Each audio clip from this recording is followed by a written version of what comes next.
नमस्कार दोस्तों, श्रीनाथ वीर defence academy की लाइव क्लासेस में मैं आप सभी का हार्दिक स्वागत करता हूँ। रीजनिंग सब्जेक्ट की अपन बात कर रहे थे। रीजनिंग में कैलेंडर टॉपिक चल रहा था और एंडिंग में चल रहा है। कुछ एक क्वेश्चनों की लास्ट टाइम पर अपन ने चर्चा की थी, आशा करता हूँ आपके आराम से समझ में आ गए होंगे। आज मैं बात करता हूँ इसका एक और इम्पोर्टेंट क्वेश्चन है, उसके बारे में। देखिए, अंतरराष्ट्रीय मानक कैलेंडर जो टॉपिक है,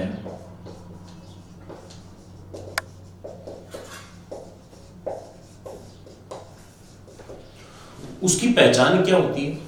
उसमें किसी भी एक तारीख का वार दिया जाता है और दूसरी तारीख का वार पूछा जाता है, जिसको हल करने के लिए अपन क्या करते हैं, जिस तारीख का वार दिया गया है और जिस तारीख का वार पूछा गया है, उन दोनों के बीच के कुल दिन ज्ञात करते हैं। जो कुल दिन प्राप्त होते हैं उन कुल दिनों में भाग देते हैं 7 का भाग उसमें कितनी बार जाता है, इससे अपने को कोई मतलब नहीं है। अपने को मतलब है केवल शेष दिनों से। जो शेष बचता है वो दिए गए वार में या तो जोड़ देते हैं और या उसमें से घटा देते हैं। जोड़ते तो कब है? जब जिस तारीख का वार दिया गया है उसके बाद की किसी तारीख का वार पूछा जाए, तब तो शेष फल को दिए गए वार में जोड़ा जाता है। और जब जिस तारीख का वार दिया गया उससे पीछे की किसी तारीख का वार पूछा जाता है, तो प्राप्त शेष फल को दिए गए वार में से घटाया जाता है। और उस पर आधारित अपन ने 4 से 5 क्वेश्चन अपन ने किए भी हैं, जिनमें दिनों पर आधारित क्वेश्चन किए, महीनों पर आधारित क्वेश्चन किए, वर्षों पर आधारित क्वेश्चन किए, दिन महीना वर्ष सारे अलग अलग होते हैं वो क्वेश्चन किए, और उसके बाद में एडी से संबंधित जो क्वेश्चन है वो सारे के सारे सवाल अपन ने किए हैं। अब एक लास्ट क्वेश्चन जो आता है, वो क्वेश्चन तो अंतरराष्ट्रीय मानक कैलेंडर का ही है, लेकिन हकीकत अगर देखी जाए तो वो इसकी मूल पहचान का ही विरोध करता है, मूल पहचान का खंडन करता है।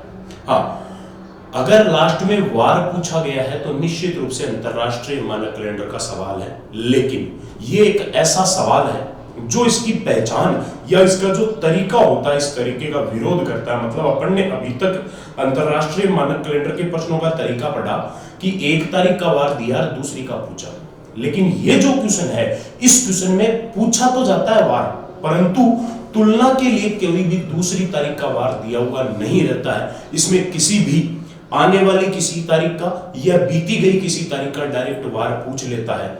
और ये क्वेश्चन ऐसा सवाल है जिसके माध्यम से अपन जितने भी है, अपने सबको अपनी अपनी डेट ऑफ बर्थ लगभग सबको याद है, लेकिन डेट ऑफ वार बहुत कम को याद है, किस वार को पैदा हुई है, या फिर पीछे कोई भी ओकेजन या फंक्शन जो हुआ है उस फंक्शन की डेट अपने को याद है, लेकिन वार याद नहीं है। तो अपन भविष्य में आने वाली और बीती हुई किसी भी तारीख का वार ज्ञात कर सकते हैं। चलिए सीधी सीधी बातचीत स्टार्ट करते हैं, ज्यादा समय खराब न करते हुए। लास्ट टाइप है किसी निश्चित दिन का वार ज्ञात करना, मतलब डायरेक्ट ही किसी एक तारीख का वार पूछा जाता है, किसी निश्चित दिन का वार ज्ञात करना।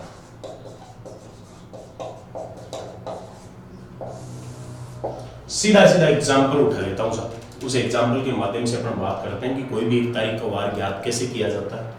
जैसे मैं बात करता हूं 15 अगस्त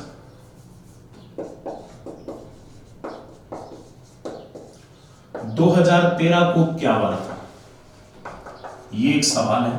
15 अगस्त 2013 को क्या वार था? अपने को इसका वार ज्ञात करना है। अब देखो, क्वेश्चन में पूछा तो वार गया है, लेकिन सबसे बड़ी समस्या क्या है, ये क्वेश्चन पहले जो अपन ने क्वेश्चन पढ़े हैं उनके जैसा सवाल नहीं है, ये उनसे बिल्कुल हटकर है। क्योंकि पहले वाले क्वेश्चनों में किसी एक तारीख का वार देखकर उसके बाद में इस प्रकार की किसी तारीख का वार पूछा गया था, लेकिन इसमें तो कोई तुलना के लिए दूसरी तारीख का वार दिया हुआ ही नहीं है, डायरेक्ट ही इसने 15 अगस्त 2013 का वार पूछा है। इसलिए इस तारीख की तुलना करने के लिए अपन कैलेंडर के सबसे पहले दिन की बात करेंगे, मतलब जब से कैलेंडर स्टार्ट हुआ है तब से लेकर आज तक के टोटल शेष दिन लेते हुए अपन चलेंगे, क्योंकि इसमें अपन किसी दूसरी तारीख को आधार नहीं बना सकते। इसलिए जिस दिन कैलेंडर स्टार्ट हुआ था उसी दिन से अपन इसका आधार मानकर या उससे पहले दिन से आधार मानकर इसका वार ज्ञात करेंगे। और जिस दिन से कैलेंडर शुरू हुआ उस दिन से लेकर 15 अगस्त 2013 तक टोटल कितने शेष दिन होते हैं वो शेष दिन पहले निकालेंगे और उसके बाद में इसका वार ज्ञात करेंगे कि इसका वार क्या था। देखो साहब, सबसे पहले तो आप ये देखो कि 15 अगस्त 2013 तक के अगर कुल शेष दिन निकालने हैं तो उससे पहले आप सबको पता है कि 2013वां साल अभी चल रहा है। इसमें शताब्दी कौन सी है 2013 में? 2013 में शताब्दी है 2000। तो पहले तो अपन 2000 तक के शेष दिन निकाल लेते हैं कि शताब्दी 2000 का अंतिम दिन कौन सा वार था, 2000 तक शेष दिन कितने थे, उसके बाद में अपन 2000 के बाद वाले वर्षों के बारे में बातचीत करेंगे। तो देखिए किसी भी शताब्दी, ये 2000 इसकी शताब्दी है, किसी भी शताब्दी का अगर शेष दिन निकालना है, शताब्दी का शेष दिन अगर आपको चाहिए तो उसके लिए क्या करना है, आप सीधी सीधी केवल 4 शेष दिन याद रखिए, 0, 1, 3, 5। ये केवल मैं शताब्दी के शेष दिन बता रहा हूं। 0, 1, 3, 5 मतलब एक तो 0 है और उसके बाद 3 लगातार विषम संख्याएं हैं, 0, 1, 3 और 5। ये होते हैं शताब्दियों के शेष दिन। लेकिन देखना यह है कि ये कौन सी शताब्दियों के शेष दिन है। इसके लिए आप क्या करें, देखो सबसे पहले ये कौन कौन सी शताब्दियों के शेष दिन है, तो इसके लिए काम कीजिए, आप शताब्दियों के घटते क्रम में यहां से चलो, 400, 300, 200, 100। इसके बाद कौन सा आएगा, 400 के बाद 400 साल के अंतराल से आगे के वर्ष लिखते जाए, शताब्दियां लिखते जाए, 800, 1200, 1600, 2000। इसी प्रकार आगे भी चलती रहेगी, 2400, 2800, 3200। फिर 300 के बाद 400 साल के अंतराल से 700, 1100, 1500, 1900, आगे भी इसी प्रकार से चलती रहेगी। इसी प्रकार 200, 600, 1000, 1400, 1800, इसी प्रकार आगे भी चलती रहेगी। इसी प्रकार 100 के बाद 500, 900, 1300, 1700, इसी प्रकार आगे भी ये चलते रहेंगे। ये आगे साहब सारी की सारी जो शताब्दियां, इन शताब्दियों के शेष दिन 100, 200, 300, 400, 500, 600, 700, 800, 900, 1000, 1100, 1200, 1300, 1400, 1500, 1600, 1700, 1800, 1900, 2000। एक बात मैं आपको और बता दूं, कई ऐसी किताबें भी है जिसमें इसका तरीका अलग भी लिखा हुआ है। तरीका अलग हो सकता है, लास्ट में आंसर वही आएगा। इसके लिए आपको डाइवर्ट होने की आवश्यकता नहीं है। अगर मान लो मैं जो तरीका बता रहा हूँ उससे हटकर अगर कहीं पर आपने तरीका पढ़ा हो, अगर आंसर एक ही आ रहा है तो फिर तरीके इसके बहुत से तरीके बनते हैं, अलग अलग तरीकों से इस क्वेश्चन को किया जा सकता है, ऐसी कोई बात नहीं है। तो देखिए साहब, सबसे पहले शताब्दी 2000 ये है, 2000 शताब्दी तक शेष दिन कितने हैं, 0। मतलब शताब्दी जो 2000 तक कोई शेष दिन नहीं है, इसलिए शताब्दी 2000 तक के शेष दिन आ गए साहब 0। चलिए ये तो बात हो गई 2000 तक। अब इसके बाद देखो 2000 के बाद में कौन सा साल चल रहा है, 2013 चल रहा है। 2000 तक अपन ने देख लिया, 2000 के बाद में 2013वां साल अभी चल रहा है। तो बीच में कितने साल निकल चुके हैं, बीच में 12 साल बीत चुके हैं, सही है ना। तो अब उन 12 वर्षों के शेष दिन और देख लेते हैं अपन कितने हैं, 12 वर्षों के शेष दिन,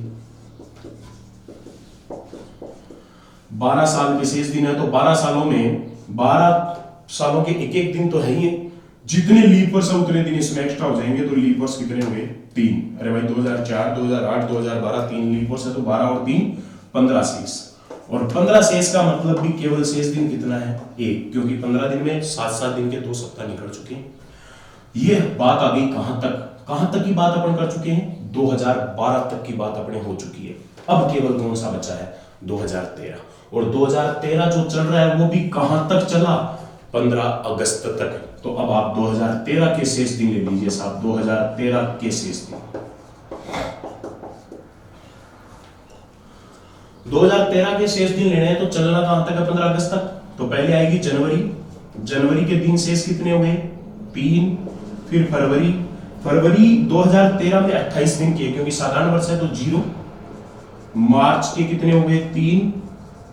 अप्रैल के कितने हुए, 2। मई के हो गए 3। जून के हो गए 2। जुलाई के हो गए साहब 3। और अगस्त के कितने दिन हो गए, अगस्त के दिन है 15 अगस्त तक है, तो अगस्त के दिन 15 है। लेकिन 15 से अपने को कोई मतलब नहीं है, 15 में शेष दिन कितना होगा, 1। तो इसके शेष दिन कितने हो गए, 3 और 1 4, 2 6, 3 9, 2 11, 3 14, 3 17। 17 जो शेष है उनमें वास्तविकता में तो शेष दिन कितने हैं, 3। ये लो साहब, जिस दिन कैलेंडर प्रारंभ हुआ उस दिन से लेकर 15 अगस्त तक, 15 अगस्त 2013 तक के शेष दिन आ चुके हैं। सबसे पहले शताब्दी 2000 तक शेष दिन आए 0, फिर 2012 सालों में शेष दिन आया 1 और फिर 2013 में शेष दिन आए 3। तो कुल शेष कितने हुए? 4।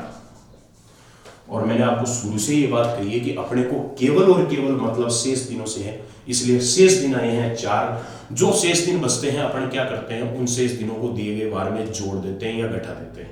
लेकिन यहाँ सबसे बड़ी समस्या ये है कि वार दिया हुआ ही नहीं है, तो जोड़े या घटाएं किसमें। इसलिए यहां पर देखो, जब कैलेंडर बना था उसकी पहली दिन 1 जनवरी सन 1 को वार अपन ने क्या रखा था? सोमवार रखा था। मतलब कैलेंडर की शुरुआत कौन से वार से हुई है? सोमवार से हुई है। तो इससे पहले वाला वार कौन सा है? रविवार। अरे भाई, इस दिन को तो अपन इसमें काउंट कर चुके हैं, तो इसको दोबारा थोड़ी लेंगे, इससे पीछे वाले दिन से तुलना करेंगे। तो अगर कैलेंडर का पहला दिन सोमवार था तो इससे पहले वाला वार क्या था? रविवार। तो रविवार में ही जुड़ेगा हमेशा इस प्रकार। रविवार में 4 दिन जोड़ दिए, अपने आंसर क्या आ गया? गुरुवार। 15 अगस्त 2013 को क्या वार था? गुरुवार। और देखिए साहब, 1-2 एग्जाम्पल और देखते हैं।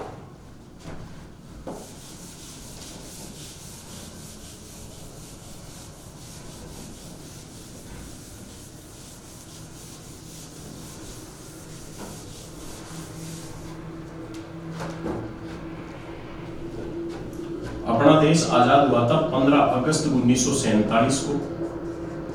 1947 का वार देख लेते हैं। 15 अगस्त 1947 का क्या वार था? तो सबसे पहले तो देखो, 15 अगस्त 1947 तक शताब्दी कौन सी है? शताब्दी है 1900। और शताब्दी 1900 तक शेष दिन कितने हैं? शताब्दी 1900 तक शेष दिन ये रही 1900, इसका शेष दिन कितना है? 1।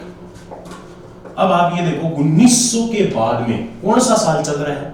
1947 चल रहा है। इसका मतलब कितने वर्ष पूरे हो चुके हैं? 46 वर्ष पूरे हो चुके हैं। तो 46 वर्षों के शेष दिन ले लेते हैं हम। 46 वर्षों के शेष दिन, 46 वर्षों में 46 दिन तो शेष है ही है। और अब आप ये देख लो, 46 सालों में लीप वर्ष कितने हो गए? तो 46 में 4 का भाग दे दो आप। 46 में लीप वर्ष हो गए 11, 11 14 44। तो ये टोटल कितने दिन निकल गए? 57। लेकिन 57 में भी 7-7 के कितने सप्ताह बन रहे हैं? 57 दिन जो शेष हुए हैं 46 सालों में, उनमें 7-7 के 8 सप्ताह निकल गए। तो लास्ट में शेष तो एक ही बचा। हो गई बात। और अब कौन सा वर्ष आ गया? अब आ गया ये 1947 खुद। तो 1947 के शेष दिन कौन से आ जाएंगे? 1947 में भी पहले क्या आएगी? जनवरी। जनवरी के बाद आ जाएगा फरवरी। फरवरी के बाद मार्च, अप्रैल, मई, जून, जुलाई और अगस्त के जो 15 दिन है उसकी जगह पर कितना लिखेंगे? 1। 15 में 7-7 के 2 सप्ताह हो गए।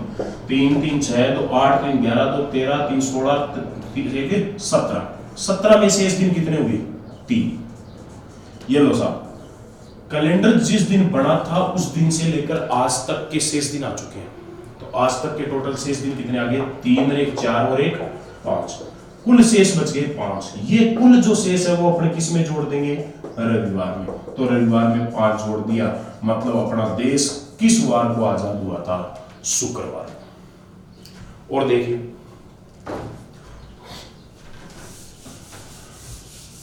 अगर अपन गांधी जी का जन्मदिन का वार देखें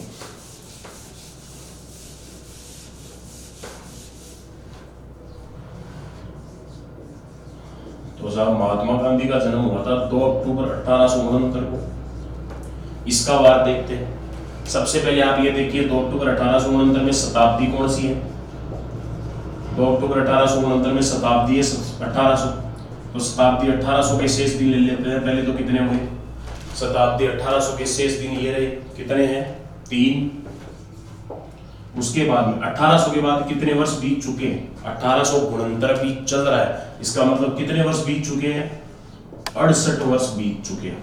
तो 68 वर्षों के शेष दिन और ले लेते हैं, कितने हो गए? 68 वर्षों के शेष दिन।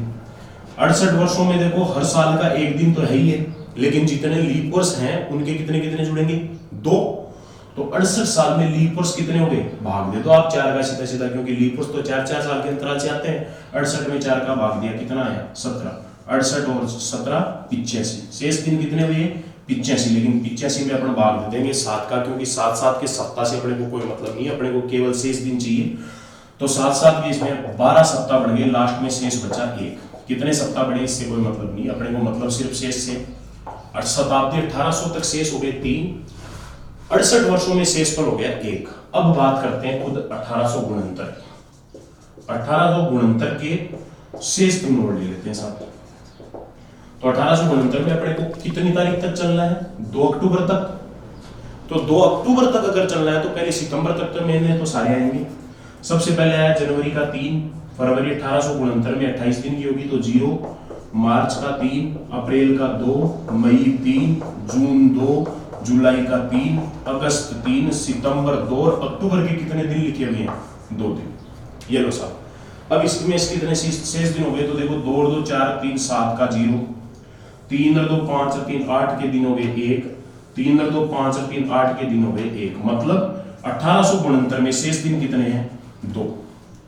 अब आप ये देख लो, 1800 तक शेष दिन है 3, फिर 68 सालों में शेष दिन आया 1 और 69वें साल में शेष दिन है 2। तो टोटल शेष दिन कितने हैं? 6।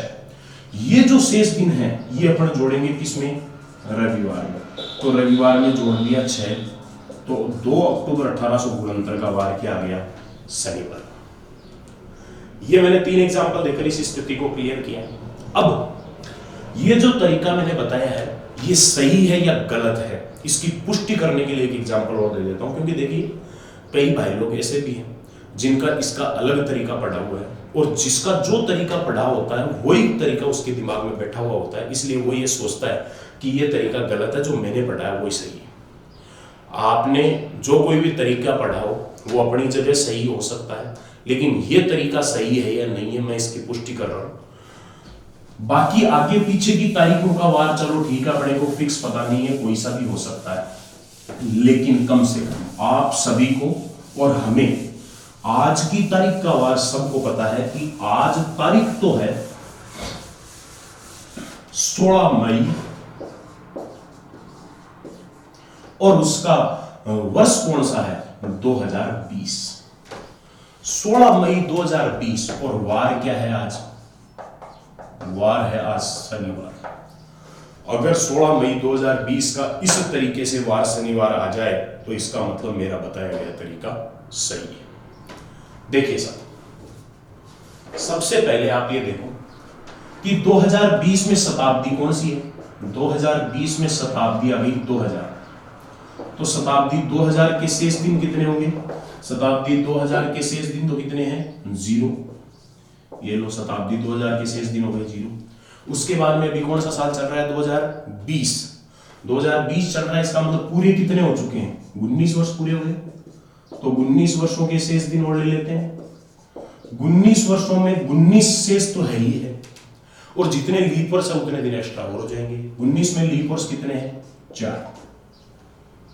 2020 की बात नहीं कर रहा हूं मैं, जो पूरे हो चुके हैं उनकी बात कर रहा हूं। 19 में 4 लीप वर्ष है तो ये 23 शेष दिन हो गए। 23 में 7 के 3 सप्ताह निकल गए, तो अपने शेष दिन कितने निकल कर आए? 2। चलिए साहब, 2019 की लास्ट तारीख तक शेष फल आए हैं 2। अब इसके बाद में बात करते हैं 2020 के शेष दिन। 2020 के शेष दिन क्या आते हैं? सबसे पहले महीना कौन सा है? जनवरी। जनवरी के कितने दिन है? 3। उसके बाद फरवरी। 2020 जो है वो एक लीप वर्ष है, और लीप वर्ष तो फरवरी महीना हो गया 29 का, और 29 से तो शेष हो गया 1।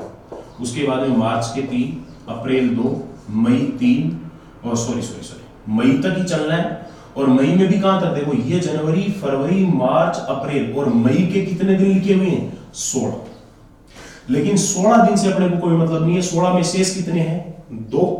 अब आप जोड़ लो इनमें, 2 और 2 4 और 3 7। 7 का कितना हो गया? 0। और ये कितना है? 3 और 1 4। मतलब 2020 में शेष दिन कितने हैं? 4। ये लो साहब, आज तारीख तक कुल शेष दिन आ चुके हैं। आज तारीख तक कुल शेष है 0 + 2 + 4, और ये कितने हो गए? 6। तो जो शेष दिन आए हैं वो अपन जोड़ देंगे किसमें? रविवार। रविवार में 6 जोड़ दिए, आंसर क्या आ गया? शनिवार। आज की तारीख का वार शनिवार है। ये होता है किसी निश्चित दिन का वार याद करना। ये अभी तो थोड़ा लंबा चौड़ा लग रहा है, लेकिन 2-4 क्वेश्चन खुद अपने हाथ से प्रैक्टिस करोगे, उसके बाद ये तरीका आपको सबसे सिंपल लगने लग जाएगा। सिर्फ आपको याद इतना ही रखना है कि कोड है 0, 1, 3 और 5। वो किसके हैं? 2000, 1900, 1800, 1700। इन जोड़ों के शेषफल है 0, 1, 3, 5। ये लो साहब, ये आपकी लास्ट पॉइंट जो है कैलेंडर का वो भी कंप्लीट हो चुका है। मेरी तरफ से कैलेंडर टॉपिक आज पूरा हो गया।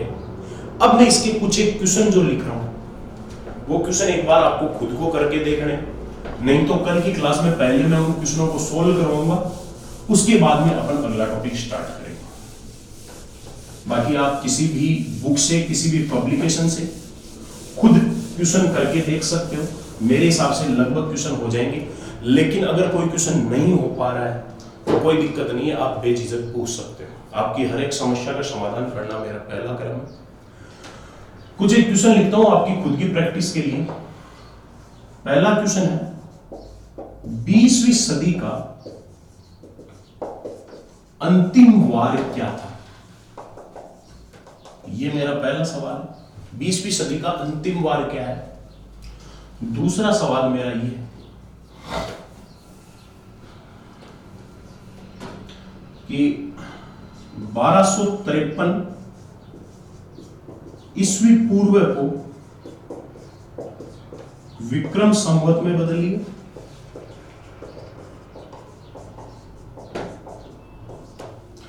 तीसरा सवाल मेरा है, वर्ष 2015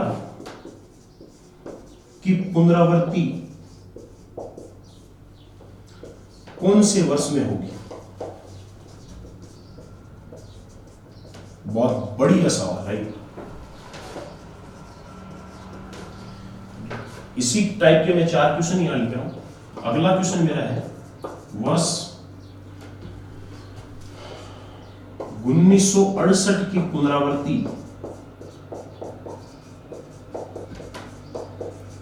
कौन से वर्ष में होगी?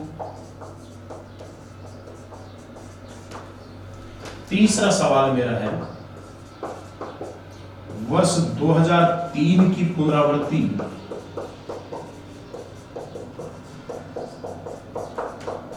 कौन से वर्ष में होगी? और एक लास्ट सवाल मेरा है, वर्ष 1986 की पुनरावृत्ति कौन से वर्ष में होगी? पुनरावृत्ति का मतलब है जैसे वर्ष 2000 की पुनरावृत्ति कौन से वर्ष में होगी, तो जो भी वर्ष इसकी पुनरावृत्ति करता है इसका मतलब यह है कि वर्ष 2015 की प्रत्येक तारीख और उस वर्ष की प्रत्येक तारीख का वार समान होता है। मतलब इनकी पहली तारीख, अंतिम तारीख और बीच की किसी भी समान तारीख का वार भी समान रहता है। कुल मिलाकर हूबहू एक दूसरे के जेरोक्स कॉपी होते हैं ये कैलेंडर। तो आपको इन सारे क्वेश्चनों का जवाब ढूंढना है। मेरे हिसाब से हो जाएंगे। नॉर्मली क्वेश्चन थोड़ा सा दिमाग लगाओगे तो होने वाले सवाल है। ये थोड़ा सा इंपॉर्टेंट पोर्शन है, आप करने की कोशिश करें। अगर नहीं होते हैं तो मैं इनको पूरा एक्सप्लेन करके भी बता दूंगा, उसके बाद में लास्ट में डायरेक्ट आंसर के लिए शॉर्ट ट्रिक भी बता दूंगा। ये दोनों क्वेश्चन सिंपल क्वेश्चन है, मैंने पढ़ाए हुए हैं पहले। खुद प्रैक्टिस करोगे तो आराम से हो जाएंगे। ये टॉपिक मेरी तरफ से कंप्लीट हो चुका है आज। फिर भी अगर कोई क्वेश्चन छूट जाए तो आप बेझिझक पूछ सकते हैं, आपकी हर एक समस्या का समाधान करूंगा। अब आपसे कल की क्लास में या नेक्स्ट जो भी क्लास होगी उसमें मैं इससे पहले एक पेपर अपलोड करूंगा। वो पेपर आपको खुद को देख सोल्व करना है। उसके बाद में नेक्स्ट डे मैं उसके आंसर की अपलोड कर दूंगा ताकि आप मैच करके देख सकें कि ये टॉपिक अपना कितना क्लियर हुआ है। क्योंकि मैं अकेला पढ़ाता जाऊंगा, आप पढ़ते जाएं, खुद प्रैक्टिस नहीं करोगे तो कुछ दिनों बाद ये टॉपिक आपके वापस बराबर हो जाएगा। लेकिन अगर एक बार हाथों हाथ, वो कहते हैं ना मौके पे चौका मारना, अगर हाथों हाथ आपने इसको एक बार प्रैक्टिस कर लिया तो ये लंबे समय तक आपके लिए स्थायी, हाँ लाइफ टाइम स्थायी रही है इसकी तो कोई गारंटी नहीं है, लेकिन लंबे समय तक आपके माइंड में स्टेबल होगा, इतना मैं विश्वास दिला सकता हूँ। आज के लिए इतना ही। धन्यवाद। जय हिंद, जय भारत।